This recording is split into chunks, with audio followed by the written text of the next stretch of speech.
presentation.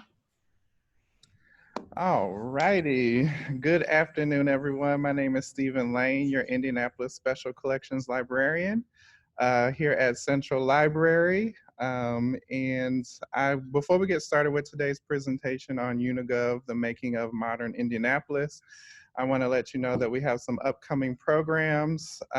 So on November 15th, we're going to have James Madison in, and he's going to be talking about his new book, The Ku Klux Klan in the Heartland, from 2 p.m. to 3 p.m. So if you would like to register for that event, let me know. I can send you the link. I can actually put that in the chat while Nicole's doing her presentation.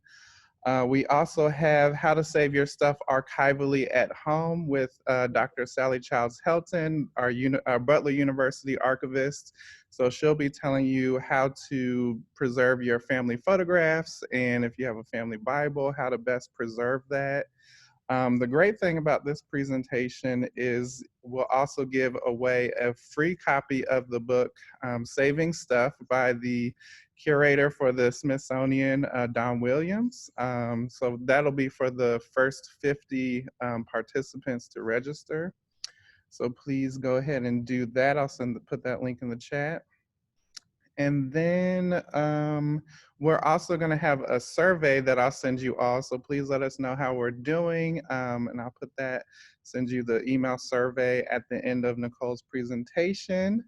So today we have Nicole Politica. She is the historian at the Indiana Historical Bureau here with us today. And I first heard this presentation at the Indiana State Library, and so I'm just very thankful and honored that she's here with us today to give this presentation for the Indianapolis Public Library. And this is in partnership with the Marion County Historical Society, so thank you all for being a part of this program today as well. All right, Nicole, go ahead and take it away. All right, well, thank you for being here. I don't always look like a ghost, so I don't know what is going on here. But let me go ahead and pull up some slides and hopefully share my screen with you guys. Oh, let's see here. Oh. Okay. Hopefully I can distract you from the election for a little bit here. Okay. Oh boy. Okay.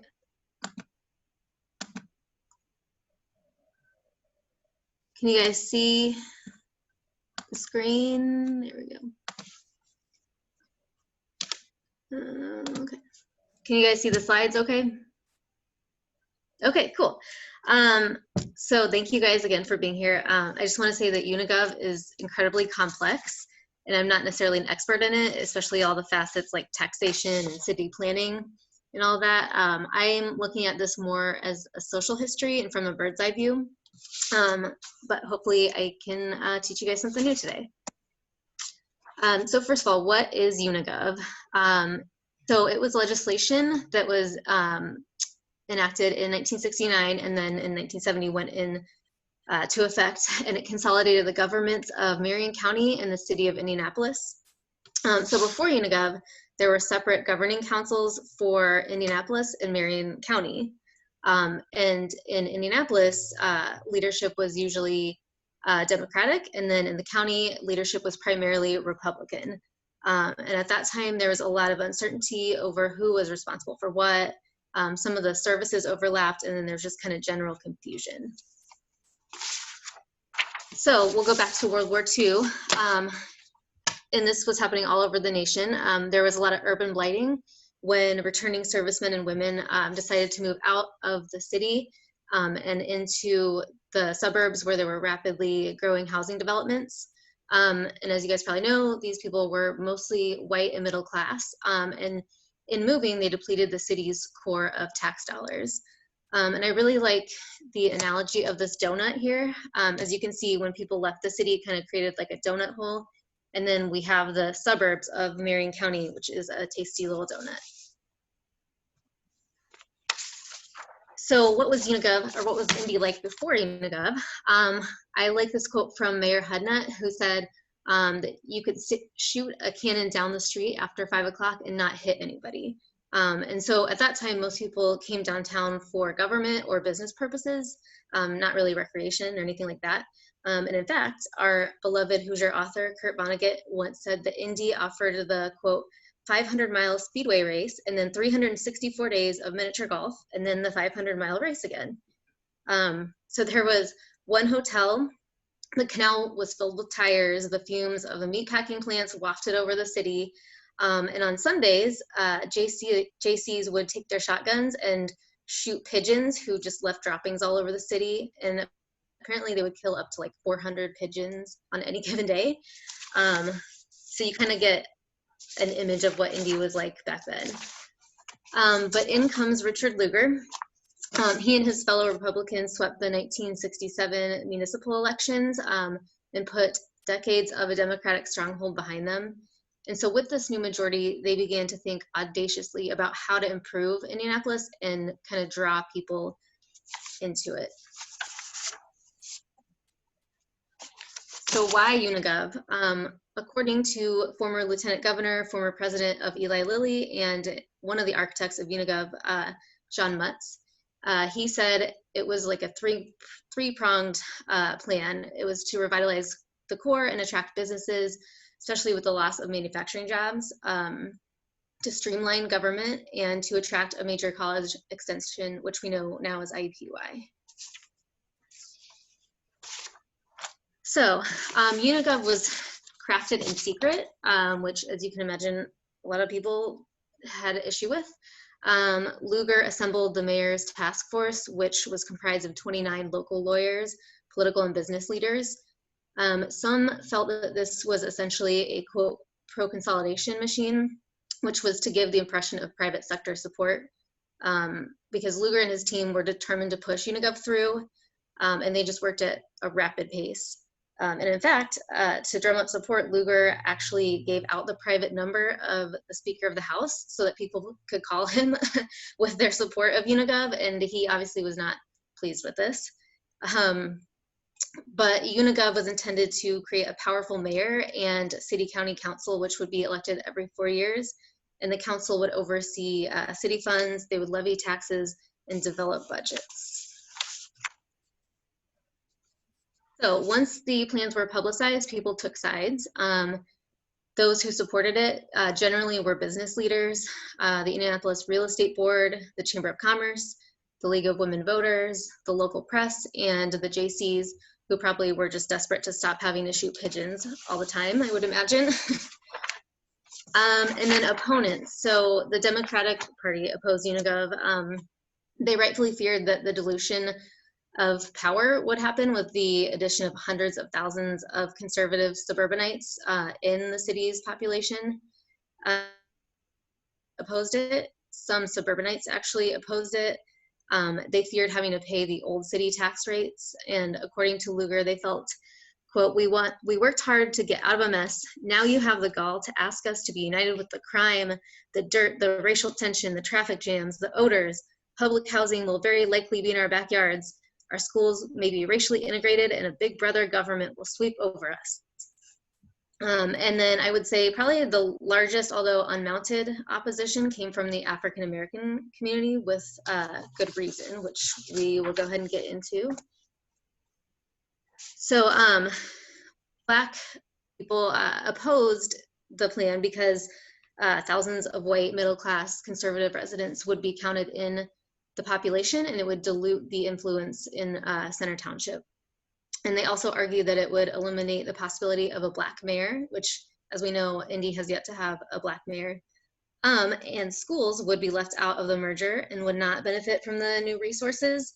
And they were left out largely because of the lawsuit in 1968, where the parents of Black children convinced the U.S. Justice Department to sue IPS for segregation of school districts. And Lugar felt that with the case pending, and with opposition to integration being strong, that Unigov wouldn't pass if it included schools. And he was probably right about that. But because of their exclusion, they would not benefit from the combined resources of Unigov. Nevertheless, though, Unigov passed. It was signed into law on March 13th, 1969. There was no referendum or public vote on this because LUGAR felt that it would certainly get voted down, as voters instinctively would vote against such a complex topic. And this upset many people who viewed it as an undemocratic action. Unigov solidified Republican power because of this additional base of conservative voters. And when it went into effect in 1970, it actually added about 250,000 new residents to the city of Indianapolis overnight.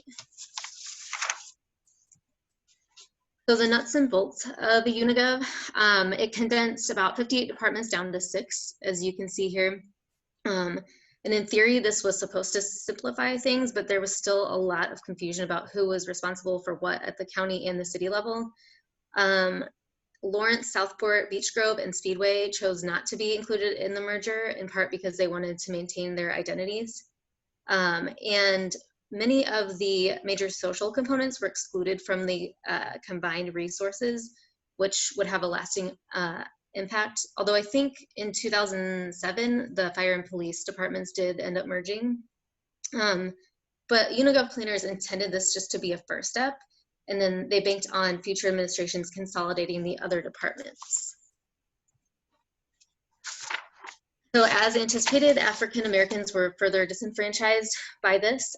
Before Unigov, the city's Black population was about 25%, and after consolidation, it dropped to about 16%. And regarding Unigov, a federal judge actually ruled that the state, quote, intentionally discriminated against the Black pupils in Indianapolis public schools by expanding city government to the county line and leaving IPS and 10 predominantly white suburban school districts intact. And following this judge's ruling, IPS was mandated to bus Black children to suburban schools, but there's a lot of resistance to this, and it took years to actually go into effect.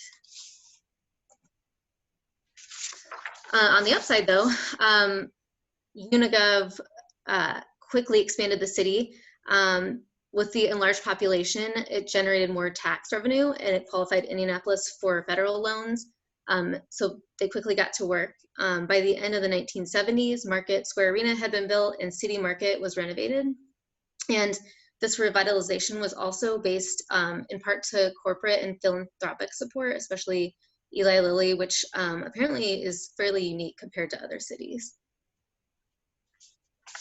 And then we have the 1980s. We have the Hoosier Dome, the Indianapolis Zoo, Union Station, and Pan American Games. And this is when the city began cultivating a reputation as a sports convention, biotech, and life sciences hub. So country started taking note of the impacts of Unigov, and Sharon Cohen of the Ohio Mansfield News Journal said in 1987, quote, "Some cities are blessed with seashore splendor or majestic mountains. Others have glitz and glamour. This one has something else. Call it Hoosier chutzpah." And then she went on to praise the audacity of Indy's leaders and said, quote, "The city built a stadium before it had pro football, a world-class swimming complex when the nearest team was 60 miles away, and it lured a rowing association even though there's no navigable river." Again, back to some of the downside. The old city, which is Center Township, pumped funds and taxes into wealthier suburban areas. Downtown businesses benefited from tax abatements, which meant that the top tier was actually funded by poorer residents that were already overburdened with property taxes. So there's this big imbalance. In fact, in 1986, urban experts Neil Pierce and Curtis Johnson alleged that Center Township residents were, quote, "so overtaxed that they're being denied the equal protection of the laws guaranteed under the US Constitution." Although Lugar and his team were admittedly idealistic, and they assumed that a rising tide would lift all ships, and that Unigov would kind of even the playing field, we know that that didn't necessarily happen, and it kind of had the opposite effects.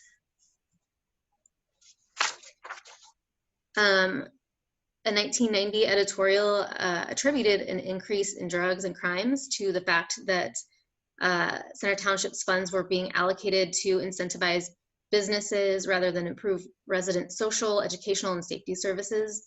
The author of the editorial summarized, quote, "If we can bring ourselves to voluntarily give the poor some hope, jobs with decent wages, housing, a significant say in city government, perhaps on a dark street corner, we won't have to worry so much about involuntarily giving them our wallets," which I thought is a pretty strong statement. So as this is going on, Unigov helped usher in another wave of white flight.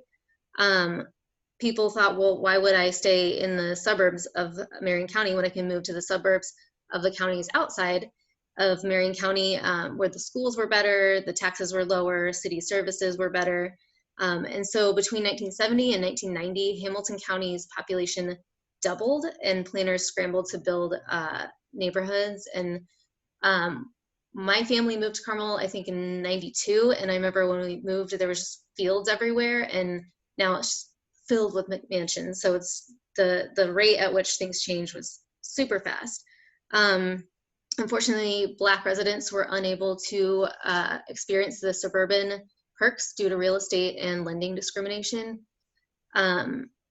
And as you can see, we have the donut again here at the bottom, although it has now changed. So the donut hole is a little donut that is downtown where people have moved to, and then people fled the suburbs of Marion County to make that kind of ring, and they've now gone out and made the donut the dollar, or the Collier counties rather. And this graph here kind of shows the impact of the donut and the fleeing of the suburbs of Marion County. So in fleeing, they depleted the city of high incomes and college-educated residents. And so these people that lived in the Collier counties, they would utilize the roads, the parks, the recreational facilities, the infrastructure of Indianapolis, and contribute to our beloved potholes. But they wouldn't pay a dime in taxes to help fix them. So the burden lies entirely with Indianapolis, and this is a problem that's still ongoing, and it was actually discussed at UND's recent Unigov symposium. So it'll be interesting to see if that changes in the future. Is the tide turning back towards Indianapolis? I think that there's a case that could be made for that. Historically, the suburbs and their allure wears off, and they face decay and poverty, and people end up moving outside of them, just as they did in Marion County's former suburban areas. Downtown can draw millennials because they generally prefer walking, biking, mass transit, interconnectedness, and entrepreneurs are drawn to historic neighborhoods rather than building their own brand new buildings. And I also thought this was interesting that Aaron Wren, who is a well-respected urban analyst and a Hoosier native, moved to New York City about 7 years ago, and he just moved back to Indianapolis because he said that, you know, there's accessible artisan coffee here, there's innovative dining experiences, and that's no longer exclusive to cities like New York City. And in fact, in 2020, he said, "I truly believe Indy is legitimately positioned to be able to start becoming a much bigger national talent draw, and I want to be a part of making that happen."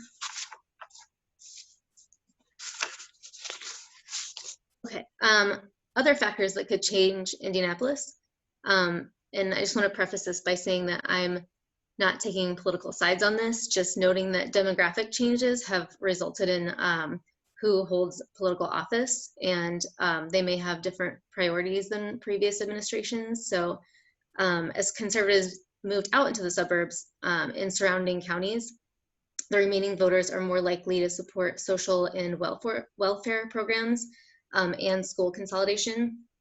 And in 2015, Joe Hogsett became the second Democratic mayor elected since Unigov was enacted. And Democrats are in power across the board for the first time since 1970. And in fact, the city county council president, Bob Osili, is Black. And in the 2019 election, the city county council clinched a 20-5 Democratic majority. Is some equity being restored that was lost through Unigov? It does seem like that is being prioritized. The red line was slated to improve sidewalks and infrastructure and implement an equitable payment system. and provide rides to better jobs for people who may not have a car. Although with COVID, I'm not sure how that'll be impacted. There's been a move to reverse taxation inequalities, such as proposing tax relief for longtime residents who are living in gentrifying areas. There's been a push to invest in local people rather than recruiting externally by helping place them in jobs based on skills. And there's been a move to establish more trade schools to teach marketable skills. And I just read about the 2019 Government Alliance on Race and Equity Conference, which I didn't even know had taken place. But Vop Osili helped organize this because he said that Indianapolis leaders, whether it's through inaction or intentional policy, have widened the disparities that exist along racial and neighborhood lines. And he wants to ensure that all community members benefit from the city that they're living in, which means there needs to be a, quote, purposeful, thoughtful, and intentional thought on outcomes. And he notes that the conversation gained at this conference would be awkward, and change wouldn't happen unless that happened, and it wouldn't be overnight. But he said the conversation will, quote, make it a lot easier when we're making decisions in a collective setting.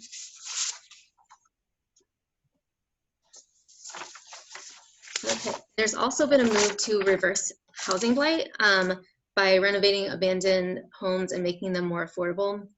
And I just thought that the Urban Patch origin story was super cool. The organization aims to improve Indy's inner city by means other than gentrification. So the co-founder, Justin Moore, grew up in the historically Black neighborhood Mapleton Fall Creek, where he later decided to buy an abandoned house. So he then renovated it and rented it to Black residents at no cost. And he went on to do this with dozens of other houses. So it's kind of a cool measure to push back against some of the gentrification.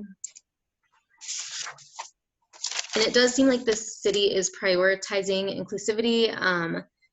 The city, the Chamber of Commerce, and their stakeholders have recently studied inclusivity and published a guide for implementing it. And this includes housing, transportation, job training, things like that. So as Indy has been home to these larger business, technology, and science companies, the Inclusive Incentives Program wants to ensure that these organizations do not leave behind the city's marginalized.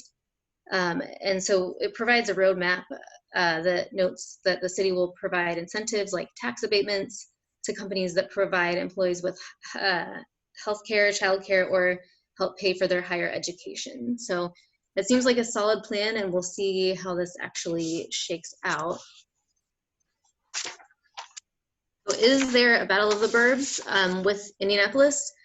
Aaron Wren, our esteemed urban planner, seems to think not. He said that with the growth of the suburbs around Indianapolis, in part due to Unigov, that there's a tendency to think of the two as competing with each other for tourists, businesses, and residents. But he said it's time to think more regionally, and then rather than competing with each other, they should collaborate and become a competitive region.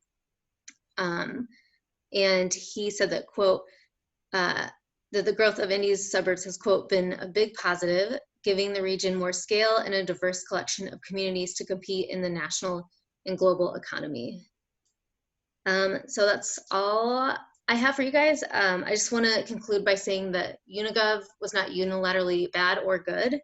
It saved Indy from decay, but it also further disenfranchised communities. But hopefully future administrations can take steps to complete the goals of Unigov's founders, as it was meant to just be a first step. Okay. And I have sources here, and I'm happy to share them with anyone who might be interested. And I'm happy to take questions or have a discussion. If you guys think of questions later, feel free to email me. And that's it. Awesome. Nicole, that was wonderful. I mean, I feel like you included a lot more research since the first time I saw it. That was awesome. I did. Hey, thanks. Yeah, that was really cool. So yeah, anybody have any questions or comments? One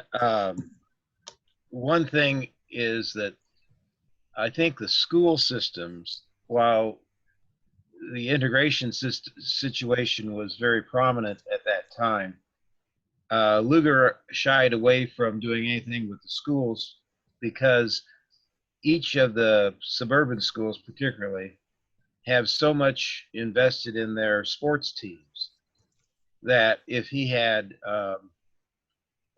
pushed to include the school systems, that alone would have created such resistance that, and we see it today. We see it today. Mm-hmm. We still have 11 school systems in Marion County. And I think it was Bill Crawford, Representative Bill Crawford, back in at least the 90s, maybe even in the 80s. Bill was trying to come up with a plan. The former, as I say, Bill Crawford is a black representative who's now deceased.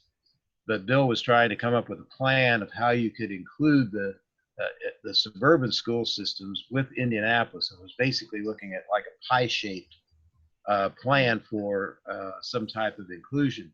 But that never flew either. And I think if anybody pushed forward today to try to bring the suburban school systems into Marion County, you're still going to have, or within IPS, you're still going to have huge resistance to that. The fire systems, we still have, as you pointed out, Nicole, back in about 2007. And if Jeff Bennett's with us, he certainly could add more to that. The township fire systems gradually became part of the city fire system. We still have a few that are not part of the Indianapolis fire systems. And there again, the township fire systems were so close and so dear to their communities that is what kept them from coming in. And I think you see that today even in some areas. So it's interesting, Steve. It's interesting because I'm looking at 1950s and 60s in Indianapolis right now, which was the time that most of the township school districts became metropolitan school districts. Right. So the 1959 school, I think it was the 1959 or 1961 School Consolidation Act is what.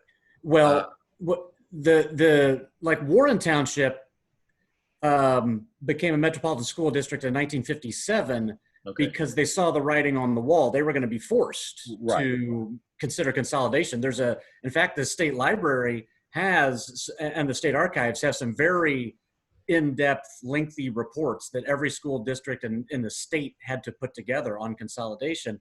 So this identity built up in the townships during that period, and it was school identity and it was fire department identity, just like you said. So in 2007, when the General Assembly gave some additional consolidation authority to the county, they gave it with a bunch of strings attached, and it was townships have to consolidate on their own. It's not going to be forced. It has to be a vote of the township, which is why we still do have 3 township fire departments on the west side that have not consolidated yet. So is Wayne still outside? Pike, Wayne, and Decatur. Yep. Okay. Yeah. So like we're still living.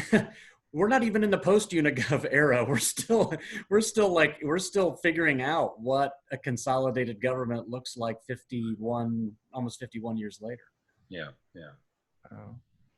And I might add, it's not political because we have in Pike and I think Wayne, we have Democratic township governments.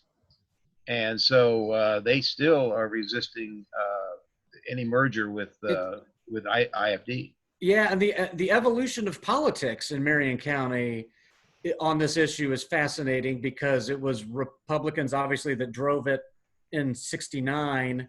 It was Mayor Peterson, a Democrat, in the early 2000s that tried to push consolidation through the General Assembly, but got pushback from Democrats and Republicans in the state legislature. And now it's like, I don't know that you could get consolidation through a Republican supermajority at the General Assembly, because it's just such a oddly divisive issue. Yeah. I guess it's not oddly, it's just a divisive issue. Yeah. Nicole, I was wondering if you could talk about how did some of these townships come to the decision to opt out of Unigov, like Speedway and Beech Grove and Lawrence, and what did that process look like to, like, is it something that you could opt into before it was consolidated or went into effect? That is a good question. I think it goes back to that identity thing. I think that Unigov was like this big scary thing, and people kind of feared consolidation and maybe like too much like oversight from the city, and so they just opted to have their own. And maybe Speedway, because they have that identity tied to the race, maybe that's why they opted out. And Nicole, is it accurate to say that they were given the option to opt out because they exceeded a certain level of population? Yeah, that's correct. Yeah, you had to meet a certain level in order to qualify to opt out, which the 4 of them did. Yeah. I might add to that too is that in Lawrence, Lawrence annexed Oaklandon to expand their potential tax base as part of Unigov, and Beech Grove also annexed a much smaller area, that annexed a small area south of the town of Beech Grove, once again to take in a little more of suburban Marion County and help their tax base in the future once Unigov came into effect. It's interesting. Mm. Any other questions out there? Comments? Yeah. I might also, the analysis at the end about how the suburban areas are not necessarily in competition. I take a little exception to that. I think you look at Carmel and what they've been doing in Carmel with building their performing arts center, and they have their own symphony orchestra now. And we see that what once was the Indianapolis Civic Theater is now in Carmel. I think there's this tendency to draw away some of the cultural elements of Marion County, while Indianapolis still maintains, particularly the Indianapolis Symphony Orchestra.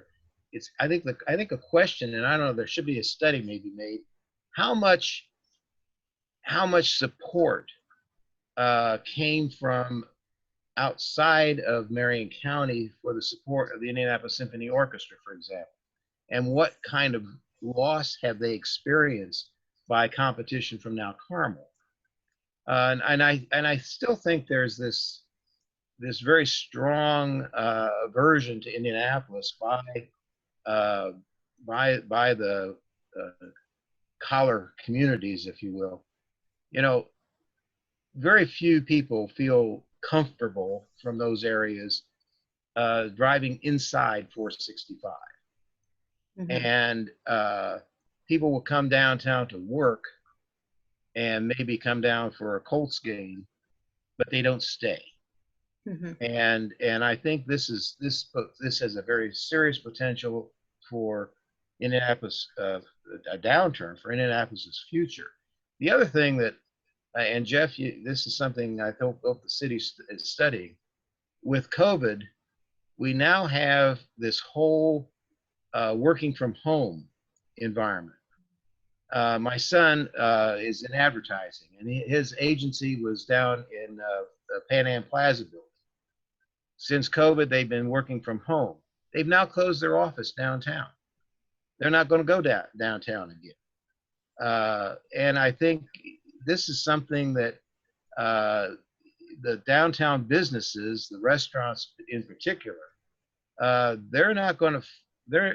I think they're going to have problems in the future by a very, very diminished workforce that is downtown Indianapolis. And how much of that could be made up, with conventions returning to the city and all, I don't know. But I think we have a very serious challenge in downtown, not by people fearing downtown, but it's a matter of people being, realizing now, well, gee whiz, we can work from home, or we can work from another remote environment rather than having an office space downtown. And what kind of loss are we going to have? I think I heard the other day that only like 7% of the AUL building is occupied now. The rest of the people working from other locations. So I think COVID is really, really going to challenge the future of downtown Indianapolis, and I'm very, very fearful that what we had in downtown Indianapolis, which is a very vibrant community before COVID, is going to be seriously challenged in the future with that type of vitality that we used to have. Yeah, I guess the silver lining on that, and it's very real. I mean, downtown office occupancy as of a couple weeks ago is about 25% right now. Yeah. There are 200,000 less people per day in downtown Indianapolis between workers and convention goers, visitors, recreators. But it hasn't slowed the demand for housing in and around downtown, and we remain optimistic that downtown will continue to be the fastest growing neighborhood in the city. Now, there's an equity issue there that we need to be mindful of. And despite that fact that downtown's the fastest growing neighborhood, population of Center Township today is still half of what it was in 1950. Yeah. And so we have space to grow from a residential perspective. We appear to have demand to grow. It would be, I think, wise for all of us to think about what makes downtown sustainable long-term, and that's having people live here and not just rely on commuters and workforce, because you're right, it's not going to come back in the same way that it existed in February. Yeah. Mm-hmm. Good point. Keeps you awake at night, doesn't it, Jeff? That is one of many things that keeps me awake at night right now. That is right. Oh. Well, on that note. No, Nicole, this was really, really good. I appreciate the perspective that you brought to this. It's really easy to just hammer on Unigov because there is so much that was undone and unaccounted for when it was put together. But the fact of the matter is, Indianapolis wouldn't be what it is today without it. So no, True. absolutely not. As a Democrat, and speaking of, I knew Lugar before he was mayor, and I knew Lugar after he was mayor, and on one or two occasions during the times that Unigov was being formed, his concept for what was going to happen, he realized the limitations that were ahead of him. Other cities had been more aggressive in their consolidations, but if it wasn't for that vision that he had and other leaders at the time, we would be looking at a far, far different city today, and one that would be, I don't know. And then Hudnut, Mayor Hudnut, gosh, his working, the years he was mayor, and there again, as Democrats have problems with Hudnut. Hudnut was good for the neighborhoods. Hudnut was good for downtown. His whole idea was, let's bring things into downtown. I remember when they were talking about building a ballpark out in Hendricks County. He said no. He said, we have to do it here in the city. We cannot let these things go outside the county. And there again, I go back to what's happening in Carmel. He looked at Indianapolis as a site for the conventions, as the amateur sports capital of the world, and he wanted things in a walkable area of downtown Indianapolis. And if it wasn't for his push and his vision there again, I think we would be looking at a far, far different city. If we had the Colts Stadium stuck out in God only knows where, we would have a dead downtown. Mm-hmm. And so the visions of Lugar and Hudnut in particular, I think, while there are many people who oppose some of these ideas, they were really great. The first big thing that came was the tennis stadium, which the clay courts. And that was a big fight. And there were Democrats in the legislature that took a lot of heat for supporting that, Louis Mahern being one, who supported that, the clay court tennis courts that were created out there west of Military Park by UPY, that are now no longer clay courts. But, you know, that was really the beginning of trying to bring Indianapolis as a sports capital, amateur sports capital of the world. And there was a lot of heat taken by Democrats who supported that. And obviously there was a lot of opposition from others for Republicans for proposing that. But by God, if we hadn't had the courage of some of those people back then, we would be looking at a far, far different city today. It's very true. And you are right about Carmel. I think Aaron Wren was saying, not that there's no competition, but the two cities need to work together to be more of a competitive region. But it is interesting because Carmel, I know they're having like a lot of tax issues and a lot of debt issues. So I don't know, it might implode one day. We'll see. Yeah, there's you know, in reading the papers and the comments, the news reports over the years from Carmel, for a conservative community, there's a lot of spending going on up there. Yep, it's true. Nicole, we got a question from the chat from Katie. She asks, are there models of other cities that have brought equitable, sustainable living to their downtown areas? Oh. I know that some cities were really holding up Unigov as like a really great model to follow in consolidating their government. Were there any other kind of cities that have that kind of equitable, sustainable living to their downtown? That's a good question. I think it was Tallahassee, Florida, ended up consolidating before Indy, and Indy kind of used that as a model. I don't know how sustainable that is, but I know like St. Louis, they have tried to consolidate, and they've kind of studied Indy and seen how many problems came with that and have ultimately decided not to do it. So I don't know. I don't know if there's a way to consolidate while bringing everyone in with the city. Mm-hmm. It's a good question. Yeah, definitely. And I just want to thank you so much for your presentation today, Nicole.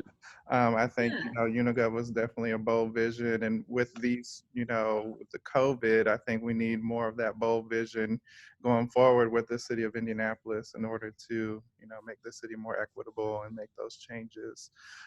So thank you so much. It's been an honor to share digital space with you today, Nicole. And yeah, same. Steve and Jeff, definitely thank you for your participation today. It's been a wonderful conversation. So yeah. Thanks, Nicole. Yeah, thank you guys. Thanks for coming. Maybe we can have another, maybe a round table or a panel discussion about Unigov at some point. That would be awesome. Yeah. Cool. Well, everyone. Awesome. Hope everybody breathes into a brown paper bag and hangs in there. Thank you so much. Everyone have a wonderful nice presentation. day. Thank you. We'll see you guys. Thank you. Take care. Bye. Thank you. Bye.